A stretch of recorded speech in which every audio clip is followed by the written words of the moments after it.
समंदर किनारे खड़ी निधि अपनी सांसों को गहरा कर रही थी। लहरें उसके पैरों को छूकर वापस लौट जाती, जैसे कोई अधूरा वादा निभाने की कोशिश कर रही हो। ठंडी हवाएं उसके खुले बालों से खेल रही थीं, और दूर कहीं सूरज धीरे धीरे समंदर में समाने को था। मगर उसके भीतर एक तूफान चल रहा था, अनकही बातें, अधूरे सपने और एक ऐसा नाम जिसे वह अपने ज़हन से निकाल नहीं पा रही थी, अर्जुन। तुम हमेशा कहती थी कि समंदर तुम्हें सुकून देता है, पर देखो तुम्हारी आंखों में आज भी बेचैनी है। अर्जुन की आवाज अचानक उसके पीछे से आई। निधि चौंक कर मुड़ी। अर्जुन वहीं खड़ा था, उसी पुराने अंदाज में, हल्की मुस्कान लिए। उसकी गहरी आंखों में एक अजीब सा आकर्षण था, जो हमेशा निधि को बेचैन कर देता था। तुम यहाँ क्या कर रहे हो? उसकी आवाज में शिकायत थी, पर कहीं न कहीं राहत भी। तुमसे मिलने आया हूँ, निधि। अब क्यों? जब मुझे तुम्हारी सबसे ज्यादा जरूरत थी, तब तुम कहाँ थे? उसकी आंखों में आंसू छलक आए। अर्जुन ने गहरी सांस ली और एक कदम आगे बढ़ा। मैं जानता हूँ मैंने गलती की, पर क्या एक मौका भी नहीं दे सकती? निधि ने हंसने की नाकाम कोशिश की। मौका? अर्जुन, जब किसी को छोड़ दिया जाता है तो मौके नहीं, सिर्फ जख्म बचते हैं। और कुछ जख्म इतने गहरे होते हैं कि वक्त भी उन्हें भर नहीं पाता। अर्जुन चुपचाप उसकी तरफ देखता रहा।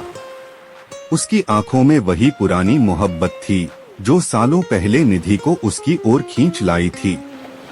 अगर मैं कहूँ कि मैं तुम्हें कभी भूल ही नहीं पाया, तो क्या फर्क पड़ता है? मैंने तो तुम्हें भुला दिया, निधि ने बिना उसकी ओर देखे कहा, मगर उसकी आंखों में सच्चाई कुछ और बयां कर रही थी। अर्जुन ने धीरे से उसका हाथ पकड़ लिया। निधि, तुम चाहो या न चाहो, पर हमारी कहानी अभी अधूरी है। मैं जानता हूँ कि मैंने तुम्हें तकलीफ दी, पर एक बार मेरी बात सुन लो। बातें बहुत हो चुकी अर्जुन, अब कुछ भी कहने सुनने का कोई मतलब नहीं। निधि ने हाथ छुड़ाने की कोशिश की, मगर अर्जुन ने उसे जाने नहीं दिया। तो क्या हम इस प्यार को यूं ही बह जाने देंगे, जैसे ये लहरें किनारे से टकराकर लौट जाती हैं? निधि की आंखों में संघर्ष था। उसका मन, उसका दिल, उसकी आत्मा सब उलझ चुके थे। वह चाहती थी कि अर्जुन से दूर चली जाए, मगर एक गहरी सच्चाई उसे रोक रही थी। अगर प्यार इतना ही मजबूत था, तो तुमने मुझे अकेला क्यों छोड़ दिया था? समंदर की लहरें लगातार किनारे से टकरा रही थीं, जैसे वो भी कोई भूला हुआ अफसाना दोहराना चाहती हो। ठंडी हवा में नमी थी, और आसमान पर पसरी सुनहरी रोशनी धीरे धीरे हल्के नीले रंग में घुल रही थी। निधि वहीं खड़ी थी, पैरों को नम होती रेत में गड़ा महसूस करती हुई। सामने अर्जुन था, वही शख्स जिसने उसके दिल के हर तार को छुआ था और फिर उसे अधूरी धुन की तरह छोड़ दिया था। अर्जुन का चेहरा अब भी वैसा ही था, गहरी आंखें, हल्की दाढ़ी और वही पुरानी मुस्कान जो कभी उसकी दुनिया हुआ करती थी। मगर अब उसमें एक अलग सी बेचैनी थी, एक अनकहा पछतावा। अगर प्यार इतना ही मजबूत था, तो तुमने मुझे अकेला क्यों छोड़ दिया था? निधि की आवाज गहरे दर्द से भरी थी। अर्जुन एक पल को चुप रहा, फिर उसने धीमे स्वर में कहा, क्योंकि मैं डर गया था, निधि। डर? निधि ने व्यंग्य से हंसी। प्यार करने वाले डरते नहीं, अर्जुन। वो साथ चलते हैं, एक दूसरे की ताकत बनते हैं। लेकिन तुमने तो मुझे अकेला छोड़ दिया, बिल्कुल उसी पल जब मुझे तुम्हारी सबसे ज्यादा जरूरत थी। अर्जुन ने एक लंबी सांस ली। तुम सही कह रही हो, पर मैं सिर्फ तुम्हें तकलीफ देने के लिए नहीं गया था। मुझे लगा था कि शायद मैं तुम्हारे लिए सही इंसान नहीं हूँ, और ये फैसला तुमने अकेले ही कर लिया। निधि की आंखों में हल्का आंसू था, मगर उसने उसे गिरने नहीं दिया।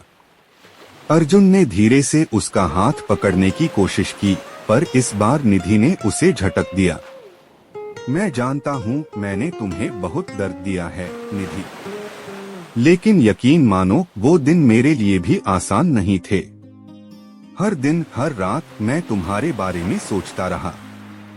तुम्हारी हंसी, तुम्हारी बातें सब मेरे ज़हन में थीं। निधि ने गहरी सांस ली और अर्जुन की आंखों में देखा। वहाँ पछतावा था, मगर क्या पछतावा किसी टूटी हुई कहानी को जोड़ सकता था? प्यार सिर्फ एहसास नहीं होता अर्जुन, प्यार जिम्मेदारी भी होता है। और जब तुमने वो निभाई ही नहीं, तो फिर अब लौटकर आने का क्या फायदा? अर्जुन चुप हो गया। दूर कहीं समंदर में एक जहाज गुजर रहा था, जैसे अतीत का कोई हिस्सा धीरे धीरे धुंधला हो रहा हो। अगर मैं कहूँ कि मैं फिर से तुम्हारे साथ चलना चाहता हूँ, और अगर मैं कहूँ कि मैं अब तुम्हारे साथ नहीं चल सकती। निधि की आवाज सख्त थी, मगर उसकी आंखें अब भी नर्म थीं। अर्जुन ने एक गहरी सांस ली, जैसे खुद को संभालने की कोशिश कर रहा हो। क्या कोई तरीका है जिससे मैं तुम्हें मना सकूं? निधि ने हल्की हंसी के साथ सिर हिलाया। अर्जुन, कुछ चीजें वापस नहीं आती। कुछ रिश्ते वक्त के साथ धुंधले हो जाते हैं और कुछ अधूरे रहकर ही खूबसूरत लगते हैं। अर्जुन ने एक कदम पीछे लिया। तो क्या ये हमारी आखिरी मुलाकात है? निधि ने समंदर की ओर देखा, फिर अर्जुन की तरफ। शायद, उसने धीरे से कहा। हवा और तेज हो चुकी थी। लहरें अब भी किनारे से टकरा रही थीं, मगर इस बार शायद किसी पुराने वादे को पूरा करने के लिए नहीं, बल्कि किसी नई शुरुआत के लिए। निधि ने एक आखिरी बार अर्जुन की ओर देखा, फिर धीमे कदमों से किनारे से दूर जाने लगी। अर्जुन वहीं खड़ा रहा, देखते हुए कि उसकी सबसे खूबसूरत याद समंदर की तरह दूर होती जा रही थी, और शायद इस बार हमेशा के लिए। समंदर की लहरें एक अजीब सा गीत गा रही थीं, जैसे कोई भूला बिसरा तराना जो कभी दिल के किसी कोने में बसा था, मगर वक्त के थपेड़ों ने उसे धुंधला कर दिया था। निधि के नंगे पैर रेत में धंस चुके थे। वह एक पल को रुकी, अपनी धड़कनों को शांत करने की कोशिश की, लेकिन उसके भीतर कुछ ऐसा था जो आज उसे शांति नहीं लेने दे रहा था। सामने अर्जुन खड़ा था, उसकी आंखों में वही पुरानी बेचैनी, वही पुरानी मोहब्बत, मगर अब उसमें अफसोस भी था, एक गहरी न भरने वाली चोट की तरह। निधि! अर्जुन की आवाज हवा में तैरती हुई उसके कानों तक पहुंची, मगर उसमें कोई अधिकार नहीं था, बस एक पुकार थी। निधि ने उसकी ओर देखा, उसकी आंखों में कई सवाल थे, लेकिन जबान से कुछ भी कहना बेकार लगा। अर्जुन कुछ कदम आगे बढ़ा, मगर उसके पैरों की गति धीमी थी, जैसे वो जानता हो कि निधि फिर से दूर चली जाएगी। तुम्हें याद है, तुमने एक बार कहा था कि लहरों की तरह हमारा प्यार भी कभी थमेगा नहीं? अर्जुन ने हल्की मुस्कान के साथ कहा, मगर उसकी आवाज में एक टूटन थी। निधि के होठों पर एक फीकी हंसी आई। हाँ, और शायद उसी तरह हमारा प्यार सिर्फ किनारों से टकराने के लिए बना था, साथ बहने के लिए नहीं। अर्जुन ने गहरी सांस ली। उसकी नजरें समंदर पर टिक गईं। मैं जानता हूँ कि मैंने तुम्हें दर्द दिया, निधि। उसकी आवाज धीमी थी, मगर मुझे कभी एहसास ही नहीं हुआ कि मेरी एक गलती तुम्हें इतना तोड़ देगी। मुझे लगा था कि मैं सही कर रहा हूँ, कि शायद मैं तुम्हारे लायक नहीं था, शायद तुम्हें मुझसे बेहतर कोई मिल जाए। और ये फैसला भी तुमने अकेले ले लिया। निधि की आंखों में गुस्सा झलक रहा था। अर्जुन, प्यार में एक दूसरे के लिए फैसले नहीं लिए जाते, साथ में लिए जाते हैं। तुम चले गए और मुझे यकीन था कि तुम वापस कभी नहीं आओगे, लेकिन देखो आज तुम फिर खड़े हो, उसी जगह जहां मैं पहले भी अकेली खड़ी थी। फर्क सिर्फ इतना है कि तब मैं तुम्हारे लौटने का इंतजार कर रही थी, और अब मैं तुम्हें जाने देने के लिए तैयार हूँ। अर्जुन ने कुछ पल उसकी आंखों में देखा, फिर उसकी ओर बढ़ा। अगर मैं कहूँ कि मैं अब भी तुमसे उतना ही प्यार करता हूँ, तो मैं कहूँगी कि अब प्यार से ज्यादा जरूरी मेरा सुकून है। निधि की आवाज स्थिर थी, और सुकून अब तुम्हारे साथ नहीं है। अर्जुन चुप हो गया। हवा तेज हो चुकी थी, समंदर की लहरें पहले से ज्यादा उग्र हो गई थीं, जैसे वो भी इस अधूरी कहानी का अंत जानना चाहती थीं। क्या मैं इतनी आसानी से तुम्हारी जिंदगी से बाहर हो सकता हूँ? अर्जुन ने आखिरकार अपनी बेचैनी जाहिर की।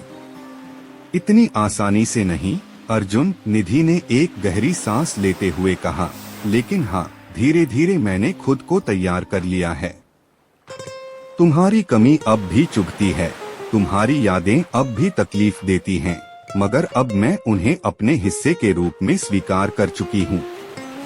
कुछ दर्द हमेशा के लिए होते हैं और कुछ रिश्ते अधूरे रहकर ही मुकम्मल होते हैं। अर्जुन ने उसकी आंखों में देखा, फिर धीरे से मुस्कुराया, एक दर्दभरी मुस्कान। तो क्या ये हमारी आखिरी मुलाकात है? निधि ने समंदर की ओर देखा, फिर अर्जुन की तरफ। कुछ देर तक वह बस हवा में बहती नमी को महसूस करती रही। फिर उसने धीरे से कहा, शायद। अर्जुन ने उसकी आंखों में एक आखिरी बार खुद को ढूंढने की कोशिश की, मगर वहाँ अब खालीपन था। ख्याल रखना, अर्जुन ने धीमे स्वर में कहा। तुम भी, निधि ने एक हल्की मुस्कान के साथ जवाब दिया। फिर उसने मुड़कर धीरे धीरे कदम बढ़ाने शुरू किए। उसकी चाल में अब ठहराव था, कोई हड़बड़ी नहीं थी। जैसे उसने अपनी अधूरी मोहब्बत को समंदर की लहरों के हवाले कर दिया हो। अर्जुन वहीं खड़ा रहा, तब तक जब तक वह आंखों से ओझल नहीं हो गई। और फिर उसने खुद को समंदर की ओर मोड़ लिया, जैसे एक नया सफर शुरू करने से पहले खुद को तैयार कर रहा हो। समंदर की लहरें अब भी किनारों से टकरा रही थीं, मगर इस बार शायद किसी नई शुरुआत के लिए, किसी पुराने अफसाने को आखिरी अलविदा कहने के लिए।